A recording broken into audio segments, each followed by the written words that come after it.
Good afternoon. This is Michelle Padilla, the host of the Awareness Show, and I have a lovely lady, Jane Dorian. She's going to tell me what she does and why she loves doing it. So, Jane, take it away. All right. Well, I am the manager of the Jerry Herman Legacy LLC. And for those of you who do not know the glorious music and lyrics that Jerry Herman wrote, let me give you just a little teaser. Hello Dolly, Mame and La Cage aux Folles. Those are the big ones, but there's so much more. And it really is my joy and privilege and honor. And I fall in love every day listening to his music. It's so lush and always relevant and always fresh. So I have the joy of overseeing that incredible body of work. So that is my love and my joy. And then I get to do something else that's equally fun. I sell luxury real estate in Los Angeles. And how long have you been doing all this, may I ask? So there was never a day without Jerry Herman until the day he passed in 2019. So I've always been peripherally involved in everything that Jerry was doing. So this just feels like a natural extension. And as far as real estate, I think it's been 25 years now. And it's hard to actually say that number, but it's been a while. And I understand you're doing an auction for Jerry. We have two really interesting and very different auctions. The first one is October 25th, and we are auctioning Jerry's unused crypt. Very important that we say that, because if I said his crypt, you'd think he was still in there, but he's not. Anyway, Studio Auctions is auctioning off the crypt on October 25th. And what makes this crypt so different and unusual and special is it is located at Pierce Brothers Westwood Memorial Cemetery. And it reads like the who's who of Hollywood. You've got Marilyn Monroe, Truman Capote, Farrah Fawcett, Billy Wilder, Jack Lemmon, just to name a few. And Jerry's unused crypt is located right next to Hugh Hefner's and one over from Marilyn Monroe's. Wow. Somebody wants to be interned with arguably the two sexiest people ever to have lived. This is your opportunity. And also, it's kind of cool. And I didn't realize this until I kind of, had to address this. One body can go in the crypt, or up to four urns with cremated remains. So if all family or friends want to be buried, or interned, I should say, together, next to Hugh and Marilyn, this is your opportunity. That's going to be some party going on right now, right? Don't you think? I know, right? And that has nothing to do with all the other glamorous celebrities who are interned there. And then the other auction is December 14th at Doyle's. And if you go to doyle.com, you can see the entire I guess, list with photographs of the memorabilia that's being auctioned off. And what's especially wonderful is Jerry decided that these are his wishes to have his memorabilia auctioned, and the proceeds are going to the ASCAP Foundation, because Jerry has a foundation, the Jerry Herman Foundation, that brings workshops to college-age kids and teaches them about musical theater and offers some scholarships as well. Now, see, that was my next question. So you already answered my question. There you go. I think you've been talking to Harlan too long. So, so a little bit about our show. We've been doing podcasting 2013, and we've been getting well known thanks to Harlan. And so, recently I just did a presentation for podcasting at my agency. Hopefully, that people will like it and want more podcasting. So, because right now podcasting's in and they want more.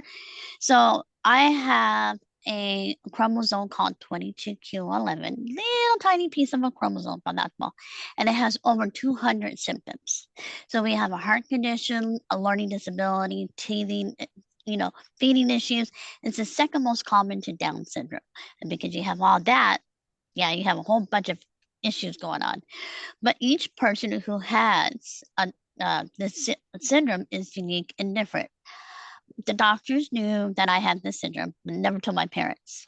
Oh my. So I've got the congenital heart defect. I've had three open heart surgeries, two sinus surgeries. I've had two mouth surgeries, ear surgery. I had a grandma seizure at the age of 17. So when we found out about it, like I said, a lot of other people didn't know about it because it was 1968 when it first got well, and it was called the George and then other names. And like Jerry, we have an event every year called the 22Q at the zoo, where we ask everybody to go at the zoo and get more awareness and wear a red t-shirt to support this cause. So it started that way and it grew. So now it's a little well known 22Q. So as you can see, my best friend did the logo, and behind it is it's a record, and here is the chromosome. So we have a lot of fun doing it. So tell me more about yourself. What do you like to do for fun? Oh boy, so many things. For me, work is fun. I'm so lucky that I love doing what I do. And just hearing Jerry's music is an awful lot of fun for me. I also have dogs, big dogs that I love to Ah, train and run around with. I love to cook. I love to travel.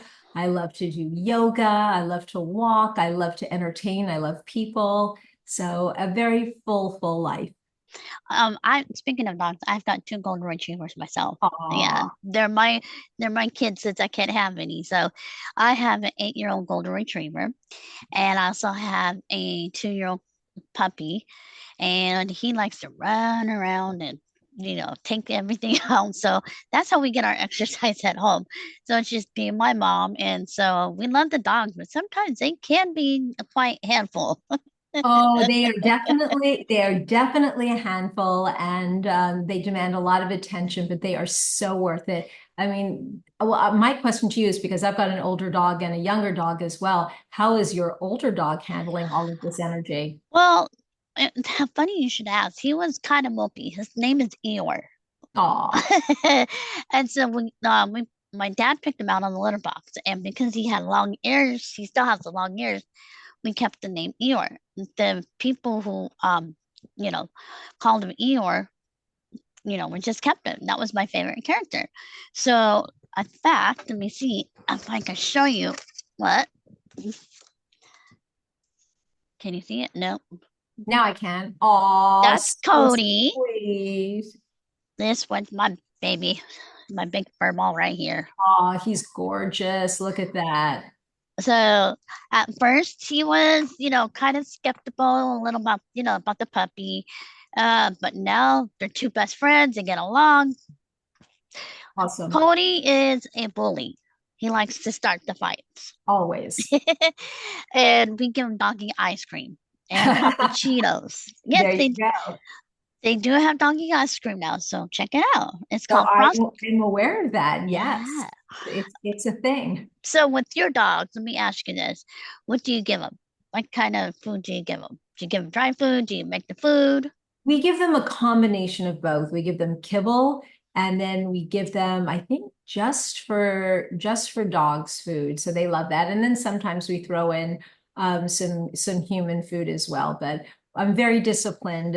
I've got German Shepherds and they're not what I would describe as big eaters. So I just put the food down, it's gone in 5 minutes, and that's sort of it. Although one dog loves duck and the other one loves salmon. So if I happen to have a little bit of extra, they're very happy. Yeah. Well, my mom used to make their food all the time, and she would have enough to, last for a long lifetime. But since she retired, she had stopped doing that. So yeah. So I know Hello Dolly. I think that was my mom's or dad's favorite show. They liked Hello Dolly. So I love Broadway musicals. So, and I'm glad I got to meet you. What other auction items are going to be out up? Well, I think the most exciting auction item, besides the crypt, obviously, is his piano. Ooh, And I think that's pretty special. We've got some wonderful clothes like show jackets, extraordinary photographs of Jerry with some celebrities. One of my all-time favorites is a an ivory key from a piano with the Jerry autographed, and that's in a lucite frame. A lot of his awards, including the Kennedy Center Award, um, some very special mementos, like when Carol Channing or Angela Lansbury were in a show, it was customary for an opening night gift for the celebrity to give a beautiful, like sterling silver tray or, Tiffany crystal something, all inscribed. Those are going to be auctioned as well. D- So Does he have any family members left, or was he the only? no, he was an only child. So I'm sort of like, I'm kind of it, we were family. We created our own family, and labels or exact relationships didn't quite matter as much as being a family. Yeah, he's like me because I'm the only child. So, well, I don't know if you count my dogs, but that's a totally different story. They're canine children, canine Yes, siblings. yes, yeah. What? So, did he have a happy childhood, or what did he do from earlier? Well, I think he definitely had a happy childhood. Yeah, he was an only child. He adored his mother in particular.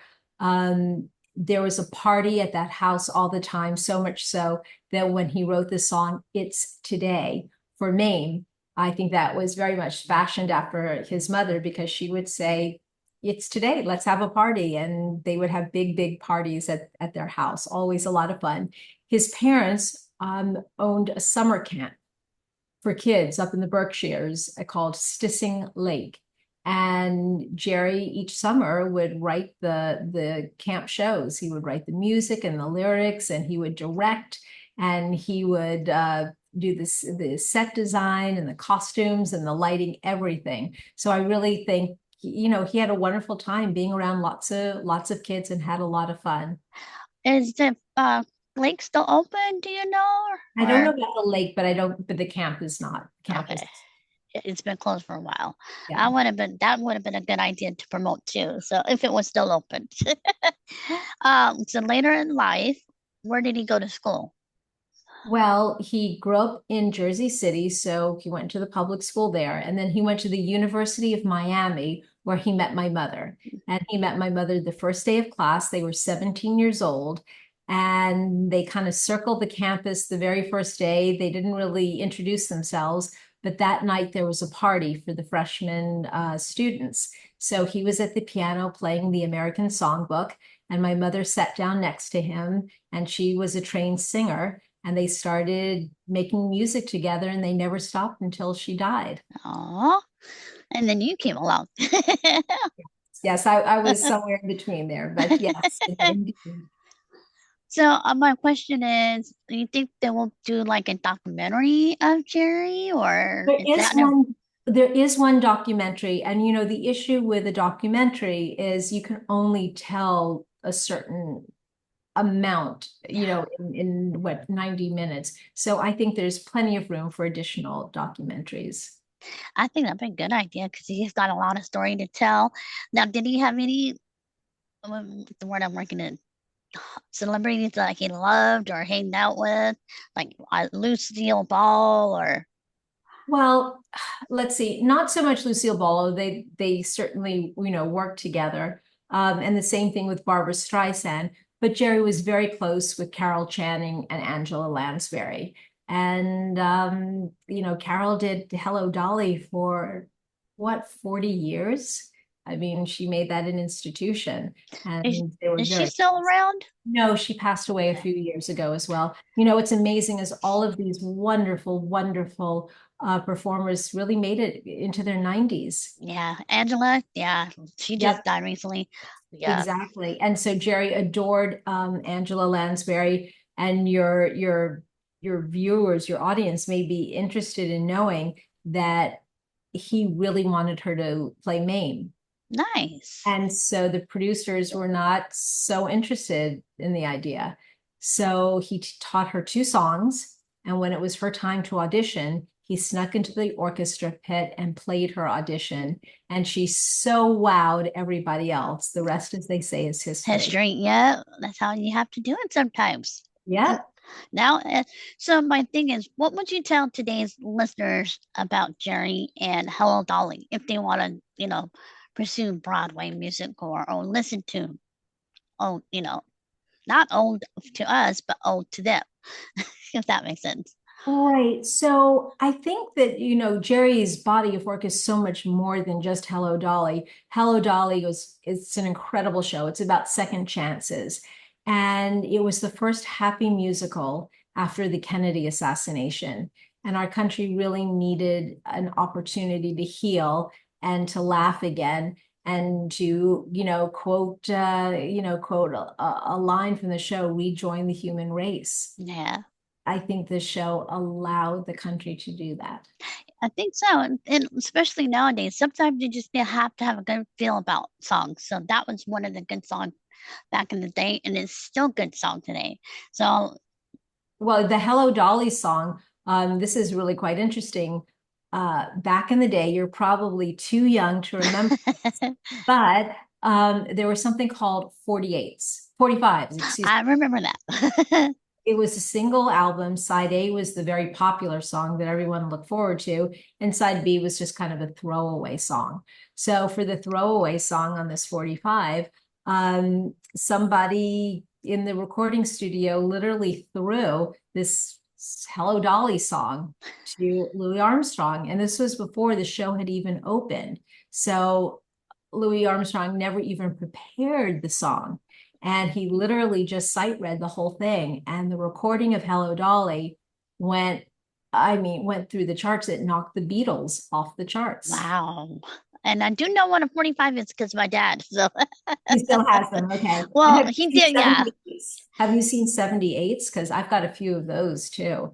78s, Well, it's like some of the earliest Broadway shows like Paint Your Wagon or some of the opera records were on 78. So those are kind of fun. I was born in 76. Oh, So, you're a baby.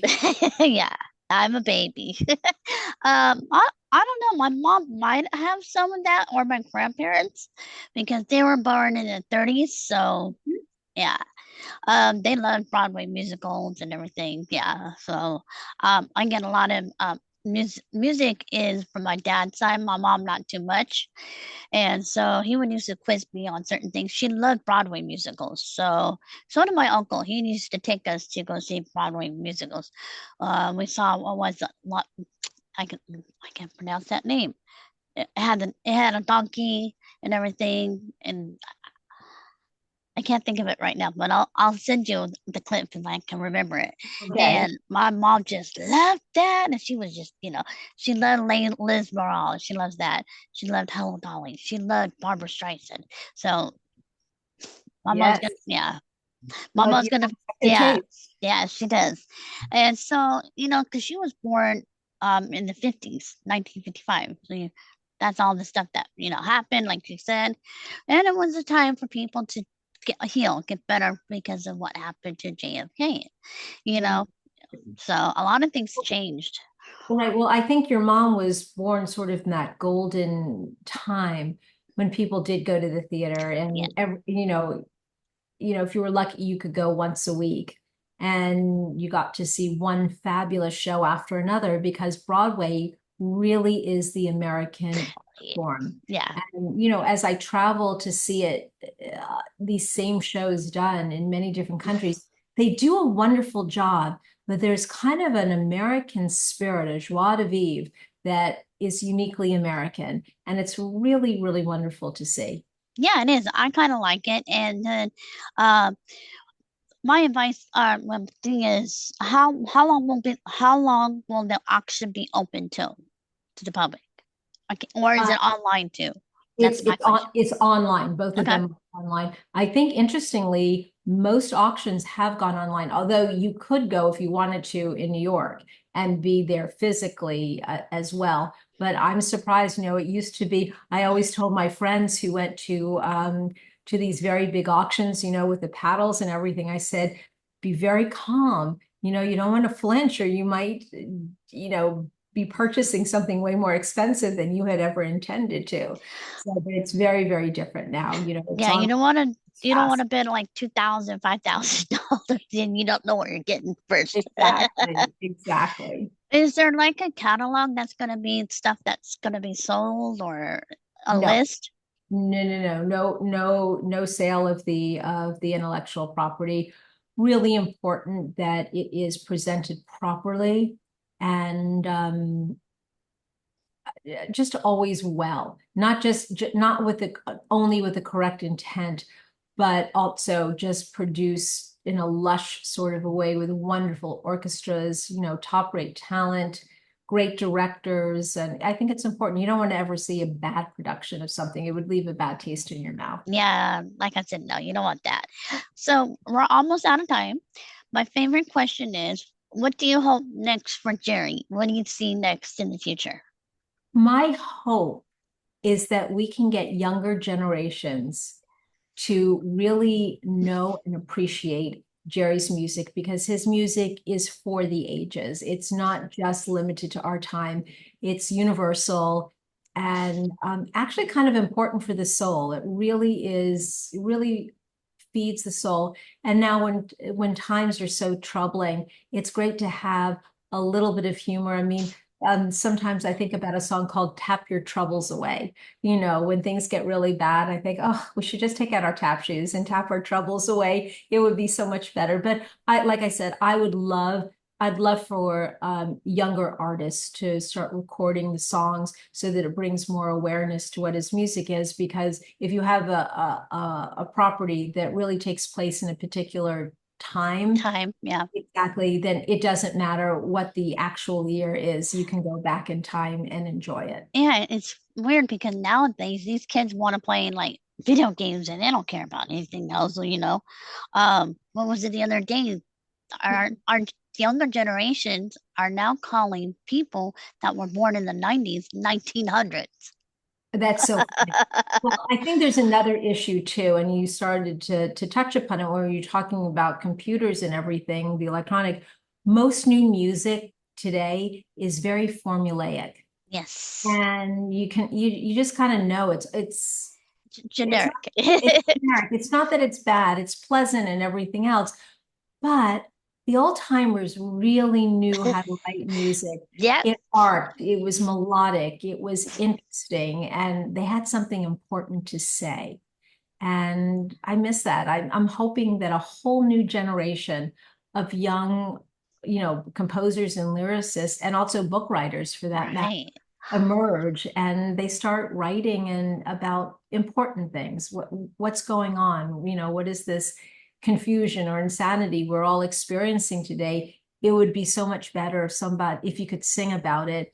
I think we'd then be able to talk about it. I think so too because I cannot understand today's music, except for some music, but it's just a lot of rap these days, and you're Well, rap can be good. I mean, take to a point. Hamilton. Yeah, Yes, but take Hamilton, for example. Hamilton is rap, yes, and I so admire that yes. show and the music and lyrics because it literally opened up Broadway to a whole new generation and it took history and turned it on its ear, Yeah. and asked all of us to look at things very, very differently. That to me is the gift of theater. And another thing is Sabrina Carpenter. She's doing really good with her songs. So there Yes. is some songs out there that are good today, but there are also bad songs that are not really supposed to be on the Well, it's radio. up right, but it's up to us to ask our artists to do better for us. Yes, exactly. Instead of playing video games or using AI to make their music now. Okay, so that's my question to you. How do you like AI? Are you a fan of AI? Do you want to use AI? Well, AI is here and here to stay. And like anything, it could be used for good things or for bad things. Yes. I happen to think that it could be an interesting tool, for example, for a writer. Let's just say you're writing for a television show and you're under a lot of pressure to get your script in by a certain time and you don't know how to end an episode. Well, you can kind of plug it into AI, and AI might spit out 15 possible endings. And then you can look at them and say, oh, you know what? I think this one would be best. But to rely on AI, Mm, absolutely not. I believe in the spark of the creative spark of the divine, call it whatever it is that you want. But I think machines can only go so so far, far, yeah. and then Um, there's human soul. there was an article, a college student is using AI to write his own paperwork without having his own words. And the professor said, no, you're not using AI. This is not your work. You need to write it over again in your words. And I think he got a good point about that because, like you said, that was the bad part of AI, you know? So, and then, like the song goes, you take the good, you take the bad, and there you have the facts of life. Exactly. So, for example, if the scientists could plug in all the information about your particular, genetic, issue, that to me would be a phenomenal use Yes. of AI. But then I go back to, do you remember when the pilot Scully landed the plane on the Hudson River in Yep. New York? Yep.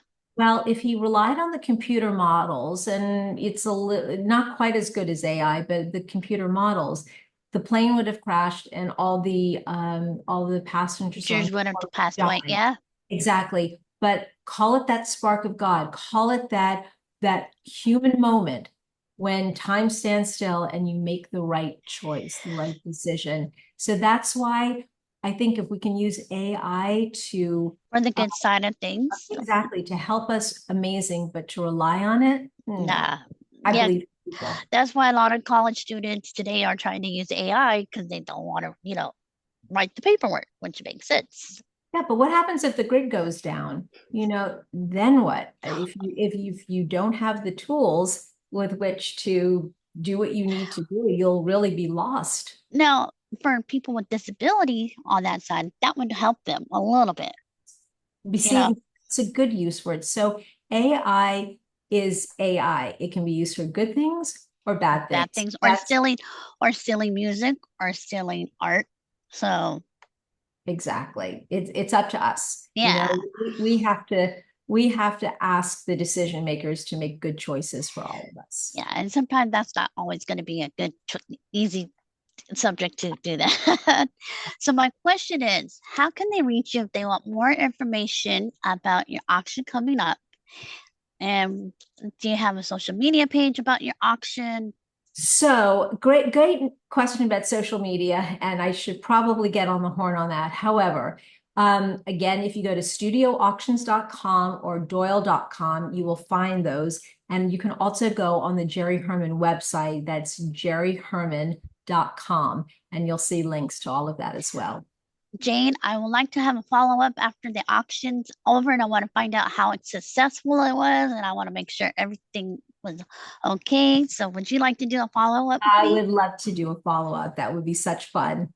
Well, thank you. And I'd love to hear more about Jerry, and maybe we can do it more about his life, earlier life. And I love this show. Thank you, Jane, for being a part of the Werner My Show today. pleasure. And I hope this week is going to be a beautiful weekend. And the next week, we're going to be up in the 90s again. So there you go. All right. Have a good day. Take care. You Thank too. you. Bye bye. Bye-bye.